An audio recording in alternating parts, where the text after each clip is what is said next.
Hello everyone, welcome back to my channel, or if it's your very first time here, welcome on in. It is time, of course, for another monthly plan with me, and this time we are going a little bit back in time with this month's setup. I've been wanting to recreate my Monet theme from 2021. I'll go ahead and insert a few photos here, but I feel like this was the perfect time to do so. We are in the season of spring and pastels, and nothing really says spring like Monet's paintings, so here we are.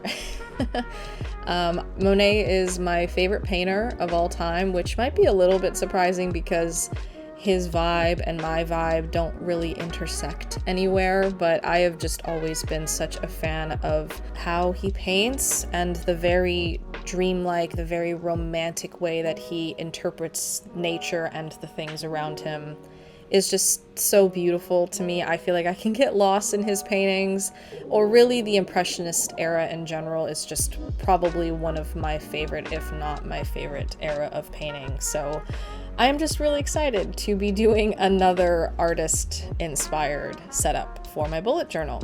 As you can clearly see, I have collected a plethora of Monet-inspired ephemera over the years because I knew at some point I was going to do this. And I'm just a sucker for any ephemera that's art history related in general, so I was definitely prepared to create this month's setup. However, there actually is yet another reason to my theme for this month, and that is because I have gotten a Monet-inspired tattoo. At the time of recording this video, I did not have it yet, but at the time of recording this voiceover, I do have it. So I'm gonna go ahead and insert the photo of what it looks like here. This tattoo was done by the incredible 𝒔𝒎𝒏𝒆𝒄𝒍𝒏 tattoo. I will make sure to leave all of her information in the description. She is by far my favorite tattoo artist. The way that she tattoos is just so beautiful. She has such a unique style with how she tattoos. And she tends to do a lot of painting related tattoos, which is obviously kind of one of the reasons why I was even attracted to her art in the first place. I was never one to consider myself someone to get like a color tattoo, but I told myself if I ever were to get a color tattoo, it would be from her. And lo and behold, I now have a color tattoo from 𝒔𝒎𝒏, and it is probably, I mean, it's definitely my favorite tattoo that I have. I mean, the other three are very simplistic line arts. They're all the tattoos I have are significant in one way or another, but it's just kind of hard not to pick this one as the favorite, not only because it took the longest amount of time, but because I experienced the most amount of pain and suffering. Compared to my other tattoos, this was definitely a mental battle, a battle of wills for me, but it's so incredibly worth it. And besides the tattoo, 𝒔𝒎𝒏 is just such an amazing person, such a kind soul. I loved chatting with her and just kind of being in her presence. The vibes were really great, so it kind of made the whole 6 hours a lot easier to get through because there was definitely that trust factor there. So if this kind of tattoo style, this kind of design is something that you're interested in, definitely reach out to 𝒔𝒎𝒏. I highly recommend her. Okay, I have not said a single thing about this cover page, but you guys know the drill. I'm going for my usual collage ephemera style for this spread. I also wanted to do something different than what I did for March because March was very simplistic in the design, and I missed the I missed the explosion of ephemera, so we're back to doing that for April. Even though at the time of filming this, I wasn't sure what the final tattoo design was going to be, I roughly knew that it was going to have, you know, the usual collage style that she tends to do with her painting tattoos. So I wanted to stay true to that idea by implementing that into my cover page. And needless to say, I am glad that I did that because I feel like there's such a connection between what I decided to do and the final design. As you saw in the tattoo, she kind of did like this postage stamp element surrounding one of the paintings, and I also used a few postage stamp ephemera for this setup.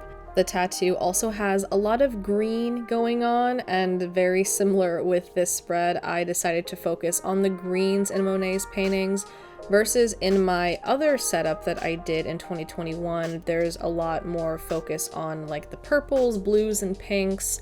So I obviously wanted to do a little bit something different and focus on the various greens in his paintings, which ended up working out because my tattoo has a lot of various different greens as well.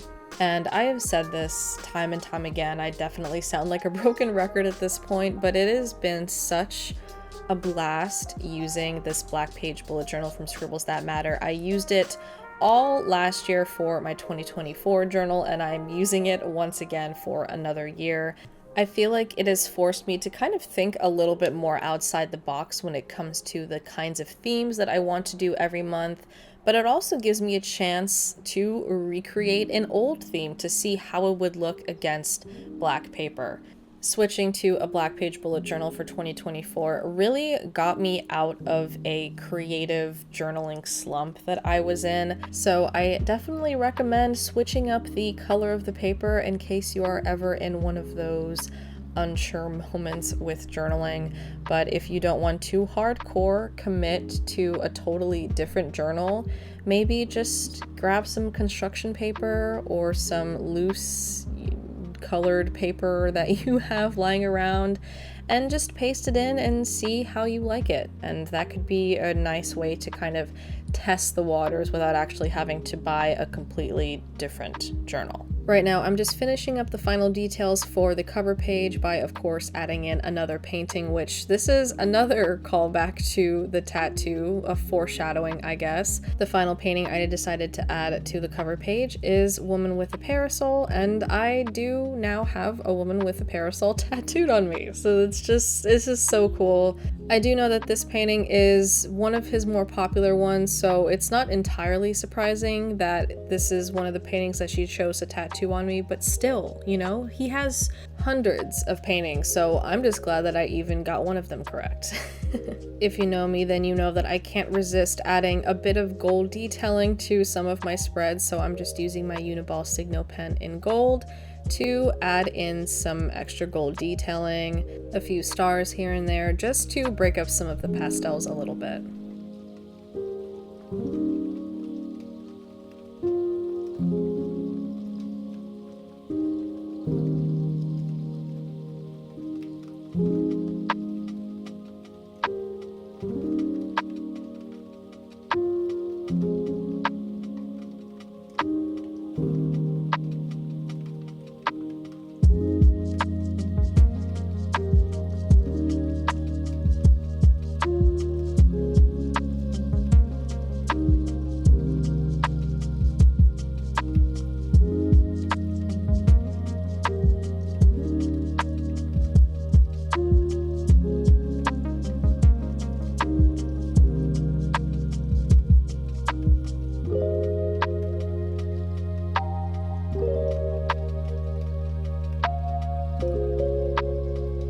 Alrighty, with the cover page spread all done, we are now going to be moving on to the habit tracker for this month. And you guessed it, Woman in the Parasol is back. Again, I can't believe that, like, at the time of filming this, I chose this painting because it is one of my favorites. I mean, it's such a beautiful painting, of course, and now at the time of recording this voiceover, I actually have this tattooed on me. I'm sorry, I am never gonna get over the fact that I have a Monet-inspired tattoo. It's just, the fact that this is something that could even be done in this lifetime is just so exciting for me. I am enjoying every moment of it, for sure. But what I wanted to do for this habit tracker, something that I've done in the past, I wanted to use this painting as the main backdrop for the little mini calendars. I used the same craft paper calendars that I've used in my previous habit trackers for, you know, the past few months at this point, and then just pasted 4 of them in, and to be honest, that's pretty much it. This was a relatively simple habit tracker design, and one of my go-to layouts, to be honest.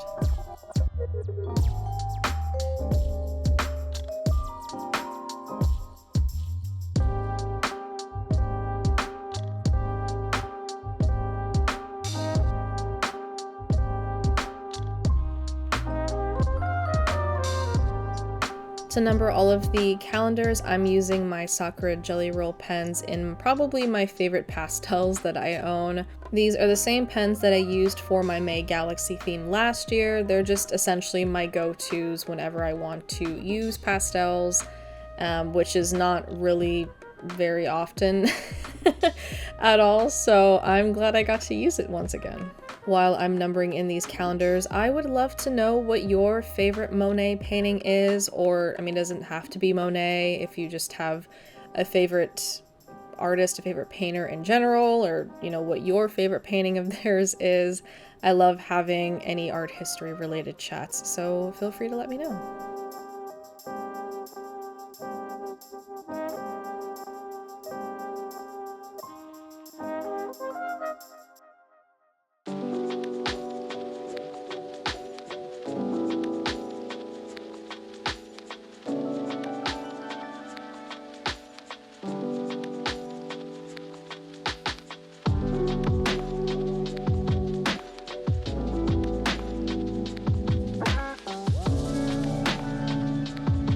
Moving on to the mood tracker, this is an exact replica, a copy pasta of my mood tracker from my previous Monet setup from 2021.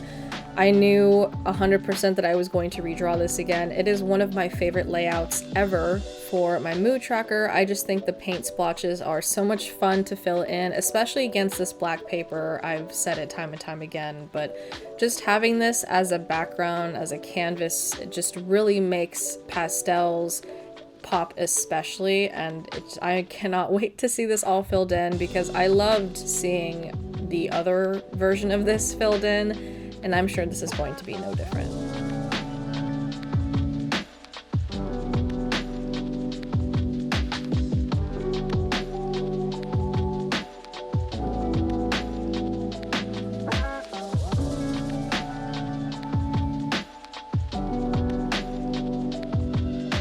Going back in with my Posca paint pen to do the final outlining for the paint palette itself, I was debating on just using the same Sakura white jelly roll pen, but it looked a little bit too thin and I don't want it to get too lost with the other paint splotches, so I like that I opted for a bit of a thicker outline.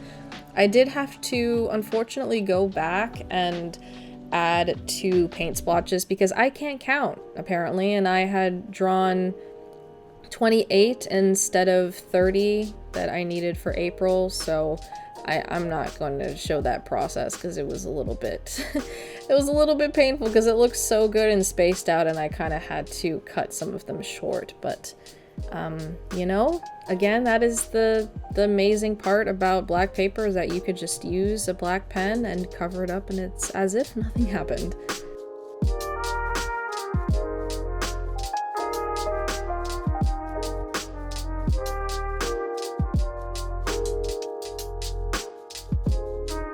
Next, I'm just working on the key for the mood tracker. Right now I'm using one of like the darker blue pastels, but I think I'm going to opt out and change that to a green Archer and Olive acrylograph marker that I ended up finding kind of a little bit too late. I totally forgot that I had a green marker that I could use for this setup. You do see eventually I go back and add some like green leaves and stuff because I felt like there was just a little bit of green details missing from this spread. So I think I'm gonna go back and change either the dark blue or the light blue to the green.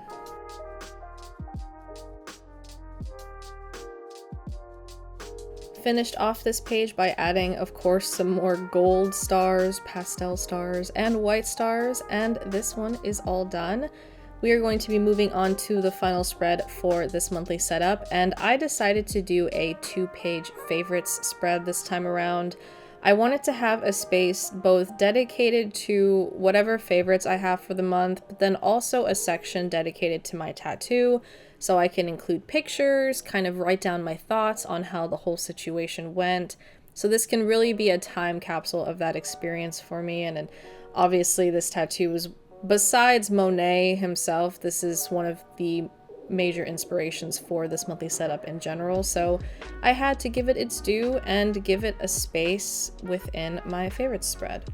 Like I mentioned earlier in this video, I have a ton of Monet-inspired ephemera that I have collected over the years since, 2021. Actually, I think when I did that first installment of my Monet monthly setup, I just printed out pictures of his paintings. I didn't have any ephemera for that, but now I have more than enough. So this was fun to just kind of go all out and use as much as I wanted. I also included the usual craft paper envelope that I got from the Travelers Company. This is something that I've included in every favorite spread so far this year.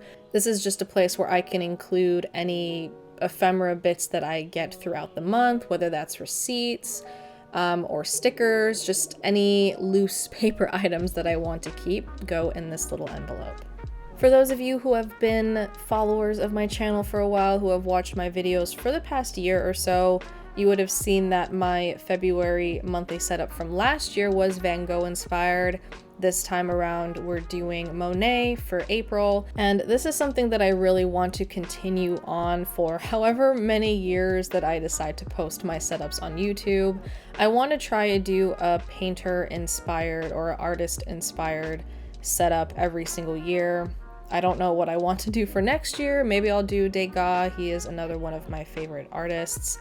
But art history is such a passion of mine, as I've mentioned before, and I feel like this is kind of a very unique theme. I don't really see too many people doing something like this, so it kind of makes me want to create these spreads even more, not only because it is something that I obviously enjoy, but because I know that I am not the only person who enjoys these kind of setups. So if there are any artist-inspired themes that you want to see in the future, let me know.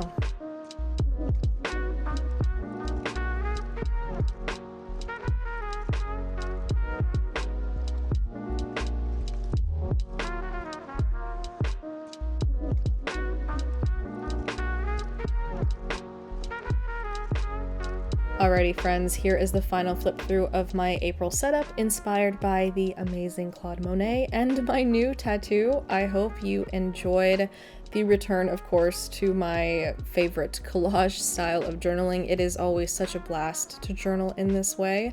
I feel like in a way these spreads and setups are almost love letters to that specific person, place, or thing, and it just makes journaling that much more special for me. In case you want even more journaling inspiration, feel free to follow me on all of my socials. Plus, feel free to check out my Patreon for extra journal with me videos, monthly studio vlogs, and digital journaling ephemera kits. Thank you so much for watching, everyone, and I will see you in the next one. Bye.